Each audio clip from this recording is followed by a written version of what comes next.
Terima kasih pemirsa, informasi selanjutnya untuk mempererat tali silaturahmi serta menambah ilmu agama, Badan Kontak Majelis Taklim atau BKMT Kecamatan Tebing menggelar kegiatan Maulid Nabi. Pada kegiatan ini dihadiri oleh Bupati Karimun Nurdin Basirun dan Ketua Muslimat NU Nyimas Novi Yujiani. Badan Kontak Majelis Taklim atau BKMT Kecamatan Tebing menggelar peringatan kelahiran Nabi Muhammad SAW di Masjid Darussalam Pamak. Dalam kegiatan ini selain pengurus BKMT serta masyarakat sekitar, juga dihadiri oleh Bupati Karimun Nurdin Basirun, serta Ketua Muslimat Nahdlatul Ulama yang juga anggota DPRD Karimun, Nyimas Novi Yujiani. Dalam sambutannya, Bupati berharap agar BKMT selaku majelis taklim yang dimotori oleh kaum ibu-ibu ini terus meningkatkan kegiatan keagamaan dan sosial lainnya. Bupati yakin, dengan kegiatan seperti Maulid Nabi ini akan menjauhkan Kabupaten Karimun dari bencana, baik bencana alam maupun bencana moral. Ya, alhamdulillah saya terus terang ada ibu BKMT pada khususnya bidang keagamaan cukup baik.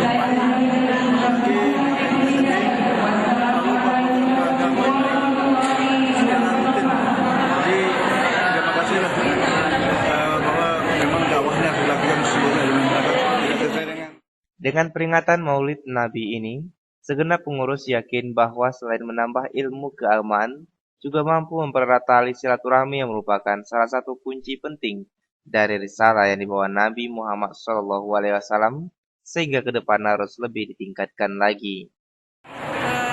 Kedepannya adalah selain kita mempereratkan tali silaturahim adalah untuk meningkatkan keimanan takwa. Karena setiap bulan kita isi dengan tausiah agama yang insya Allah nantinya tausiah ini akan menjadi suatu motivasi untuk mengaplikasikan ibadah kita kepada Allah SWT. Pada acara ini, Ustadz Chandra dari Batam didahului untuk berikan ceramah agama. Ferdino untuk Lintas Karimun. Penjajah aksesoris Imlek mulai bermunculan di Karimun. Tidak hanya orang per orang, penjual aksesoris Imlek juga dilakukan oleh para relawan vihara. Keuntungan yang didapat akan mereka sumbangkan untuk pembangunan vihara tersebut.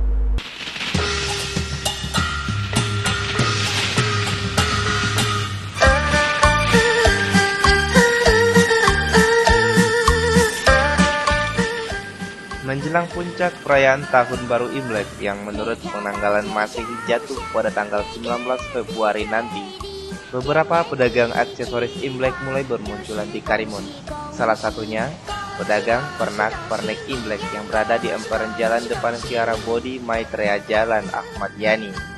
Aksesoris Imlek seperti bunga, hiasan gambar dinding dan aneka gantungan seperti lampion dan aksesoris lainnya yang didominasi dengan warna merah dijual dengan harga yang lebih murah.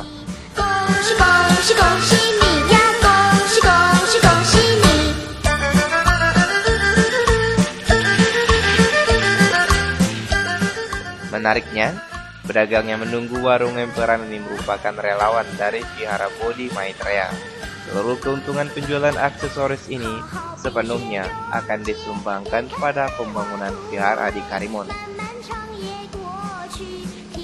Kayaknya ya jualan ini. Ini apa namanya, perorangan atau punyanya vihara? Vihara punya ya. Ini sistemnya gimana sih? Jualannya?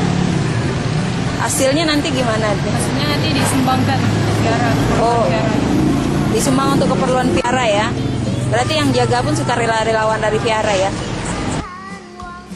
Biasanya perayaan Tahun Baru Cina atau Imlek di beberapa lokasi di Karimun dirayakan dengan meriah, bahkan mengalahkan perayaan pergantian Tahun Baru. Suhermita untuk Lintas Karimun.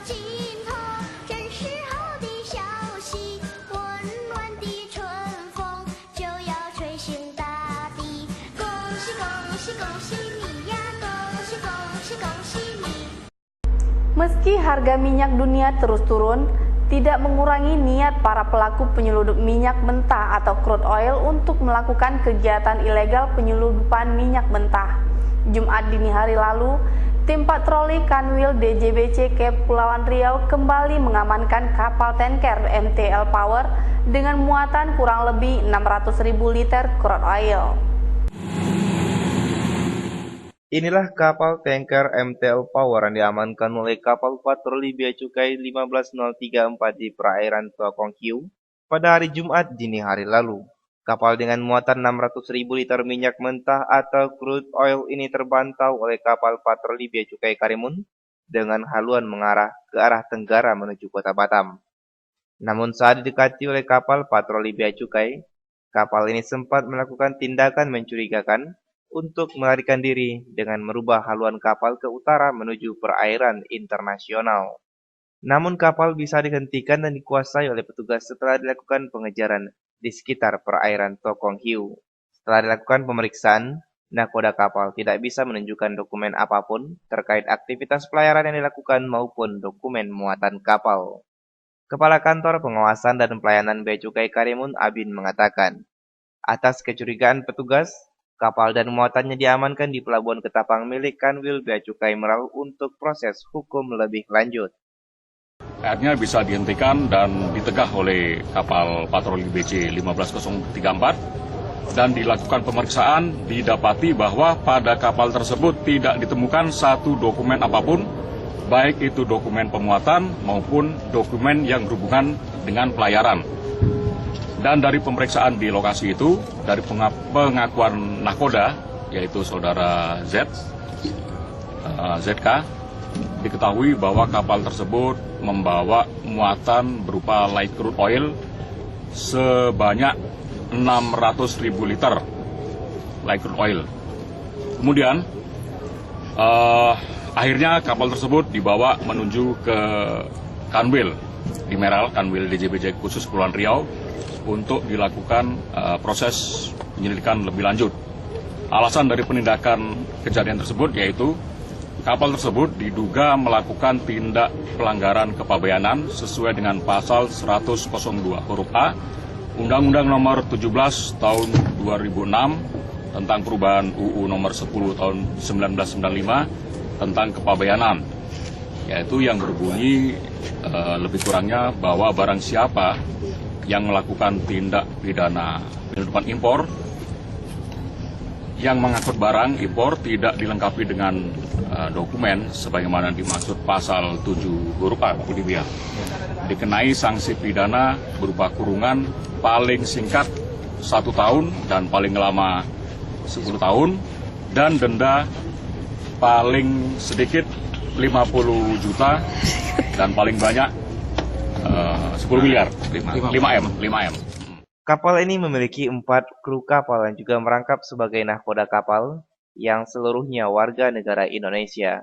Mereka dijerat dengan pasal 102 huruf A Undang-Undang Nomor 17 Tahun 2006 tentang perubahan atas Undang-Undang Nomor 10 Tahun 1995 tentang kepabeanan. Suhermita untuk Lintas Karimun. Pemirsa, akhir-akhir ini sebagian kaum laki-laki memiliki profesi baru. Tidak mengenal tempat dan strata sosial, mereka seolah terlena dengan pesona batu cincin. Hal ini merupakan fenomena baru. Tidak hanya sekedar hobi, batu cincin juga mendatangkan nilai ekonomis yang lumayan tinggi.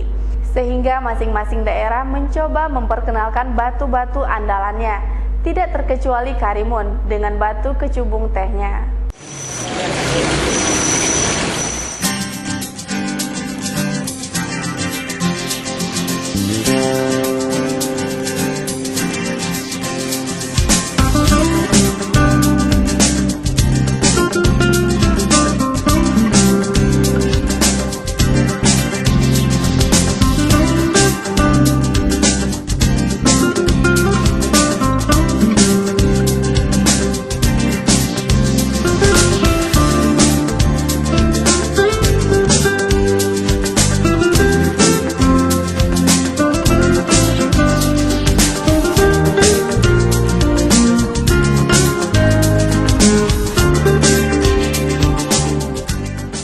Batu menjadi sangat fenomenal akhir-akhir ini.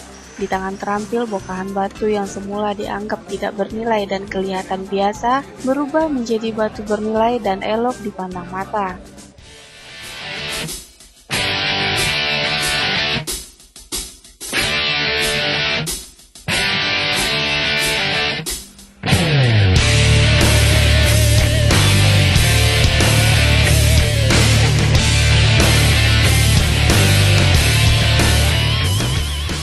Untuk wilayah tertentu seperti Martapura, Kalimantan Selatan, sejak lama batu memang menjadi salah satu mata pencaharian penduduknya. Beraneka ragam batu dihasilkan dari kota yang berjuluk Kota Intan tersebut.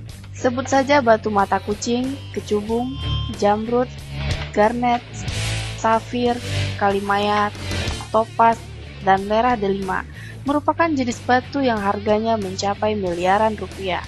Meski demikian, jenis batu tersebut tetap menjadi incaran para kolektor. Manise, manise,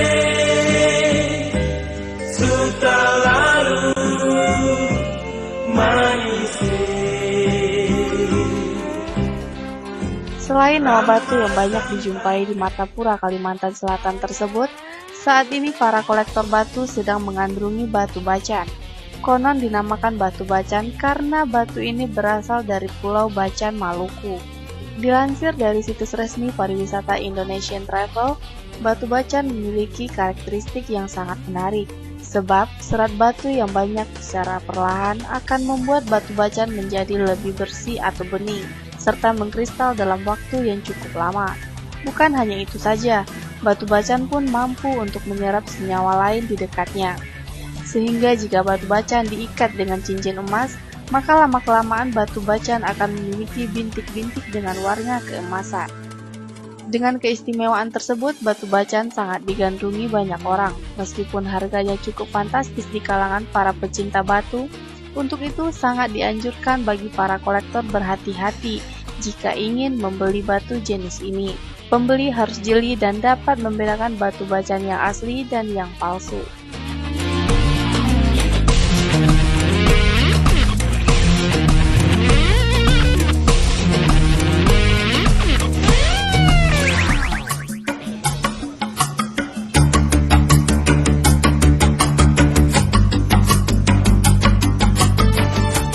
Seiring dengan boomingnya nama batu bacan di kalangan pecinta batu tanah air, beberapa pengrajin batu dan kolektor batu di Karimun saat ini juga memperkenalkan batu kecubung teh.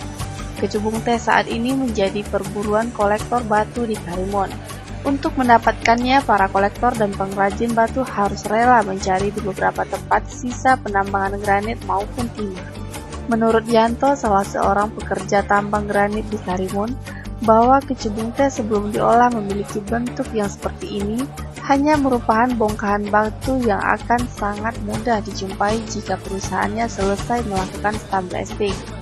Sebelum booming batu akhir-akhir ini, bongkahan seperti ini biasanya ikut dihancurkan dan dikirim ke tempat pemesan batu granit perusahaan tempat ia bekerja. Namun setelah boomingnya batu cincin, bongkahan batu tersebut banyak dibawa pulang pekerja untuk digosok. Setelah sekian lama digosok, bongkahan batu tersebut akan berubah warna menjadi coklat muda, putih susu, atau ungu. Dengan perubahan bentuk dan warna tersebut tentu saja memiliki nilai ekonomis lebih tinggi dibanding sebelumnya. Tadi di atas ya Pak ya? Ini tadi dapat di mana ini, Pak? Mandiri, perusahaan batu. Bukit Batu Mandiri gitu ya. Karimun Mining Mandiri tuh lagi blasting dapat nampak ini. Ambil gitu. Dia bukan aku.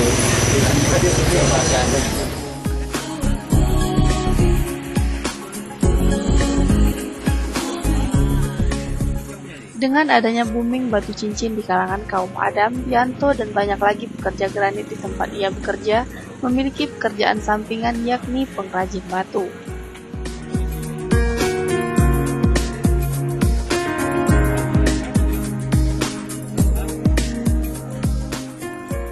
Menotelis, Suhermita, dan Ferdino untuk Lintas Karimun. Baiklah pemirsa, dengan berakhirnya informasi tadi, maka berakhir sudah perjumpaan kita pada Lintas Karimun pekan ini. Saya Cynthia Loresta beserta kru yang bertugas pamit undur diri dari hadapan Anda. Terima kasih dan sampai jumpa.